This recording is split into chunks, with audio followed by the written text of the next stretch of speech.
പത്തനംതിട്ട ആറന്മുളയിൽ ഇപ്പോഴും പലയിടങ്ങളിലും വലിയ വെള്ളക്കെട്ട് തുടരുകയാണ്. നിരവധി വീടുകൾ ഇപ്പോഴും വെള്ളത്തിനടിയിൽ തന്നെയാണ്. എന്നാൽ ഇന്നലെ വെള്ളം കയറിയ റാന്നി ടൗണിൽ നിന്ന് വെള്ളമിറങ്ങിയിട്ടുണ്ട്. റാന്നിയിൽ ശുചീകരണ പ്രവർത്തനങ്ങൾ നടന്നുകൊണ്ടിരിക്കുകയാണ്. മാർട്ടിൻ ജോസഫ് വിവരങ്ങൾ നൽകും. മാർട്ടിൻ, വെള്ളമിറങ്ങി തുടങ്ങിയിട്ടുണ്ട്. പക്ഷേ അതിന്റെ ബുദ്ധിമുട്ടുകൾ നേരിട്ട നിരവധി വീടുകളുണ്ട്, കടകളുണ്ട്. അവിടെയൊക്കെ ഇപ്പോൾ ശുചീകരണ പ്രവർത്തനങ്ങളാണോ പുരോഗമിച്ചു വരുന്നത്?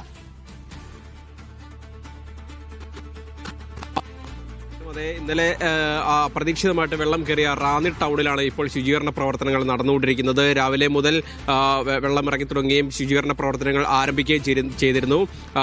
കഴിഞ്ഞ ദിവസം നമ്മൾ റിപ്പോർട്ട് ചെയ്തിരുന്നു, റാന്നിയിലുണ്ടായ അതിഭീകരമായ ഒരു വെള്ളക്കെട്ട് നമ്മൾ റിപ്പോർട്ട് ചെയ്തിരുന്നു. രാത്രിയുണ്ടായ വലിയൊരു മഴയാണ് ഈ റാന്നി പ്രദേശങ്ങളിൽ റാന്നി ടൗൺ അടക്കം മുക്കിക്കളയുന്നൊരു സാഹചര്യം ഉണ്ടായത്. അവിടുന്ന് തന്നെ ഇന്നലെ ഉച്ചയോടുകൂടി തന്നെ പതുക്കെ വെള്ളം ഇറങ്ങി തുടങ്ങിയെങ്കിലും പിന്നീട് വലിയ തോതിൽ ചെളിയും മറ്റ് മാലിന്യങ്ങളും അടിഞ്ഞു കിടക്കുന്ന ഒരു സാഹചര്യം ഉണ്ടായിരുന്നു. ഏതാണ്ട് 500ഓളം കടകൾ റാന്നി ടൗണിൽ തന്നെ ഇന്നലെ മുങ്ങിപ്പോകുന്നൊരു സാഹചര്യം ഉണ്ടായിരുന്നു. ഇവിടങ്ങളിലെല്ലാം ലക്ഷക്കണക്കിന് രൂപയുടെ നഷ്ടം ഓരോരുത്തർക്കും ഉണ്ടാകുന്ന രീതിയിൽ വലിയൊരു നാശനഷ്ടം തന്നെ ഉണ്ടായൊരു സ്ഥലമായിരുന്നു റാന്നി. ഈ പ്രദേശങ്ങളിലാണ് ഇപ്പോൾ വലിയ തോതിലുള്ള ശുചീകരണ പ്രവർത്തനങ്ങൾ നടന്നുകൊണ്ടിരിക്കുന്നത്.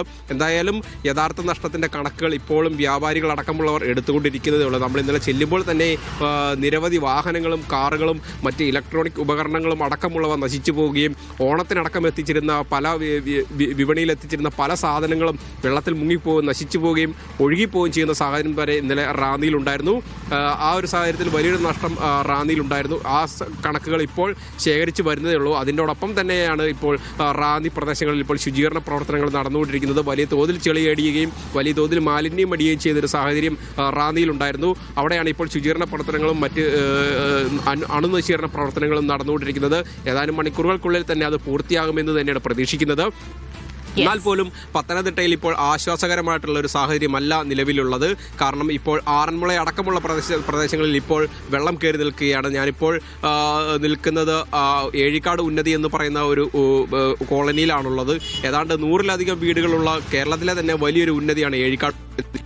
ഇപ്പോൾ വെള്ളം നിൽക്കുന്ന ഒരു സാഹചര്യമാണ്. ഇവിടങ്ങളിലുള്ള 100-ലധികം കുടുംബങ്ങൾ പല ക്യാമ്പുകളിലായിട്ട് ഇപ്പോൾ ഉണ്ട്. ഇപ്പോഴും മഴക്കെടുത്ത് നേരിട്ടുകൊണ്ടിരിക്കുകയാണ്. വലിയ രീതിയിൽ വെള്ളക്കെട്ടാണ്. നിരവധി വീടുകളൊക്കെ ഇപ്പോഴും വെള്ളത്തിൽ തന്നെയാണ് ഉള്ളത്. അവിടെ നിന്ന് നിരവധി ആളുകളെ ദുരിതാശ്വാസ ക്യാമ്പിലേക്ക് മാറ്റിയിട്ടുണ്ട്. പക്ഷേ ആശ്വാസം എന്ന് പറയട്ടെ, അവിടെ റാന്നി ടൗണിൽ നിന്ന് വെള്ളം ഇറങ്ങിയിരിക്കുന്നു. ശുചീകരണ പ്രവർത്തനങ്ങൾ പുരോഗമിച്ചു വരികയാണ് അവിടെ. വിവരങ്ങളാണ് മാർട്ടിൻ ജോസഫ് നൽകിയത്.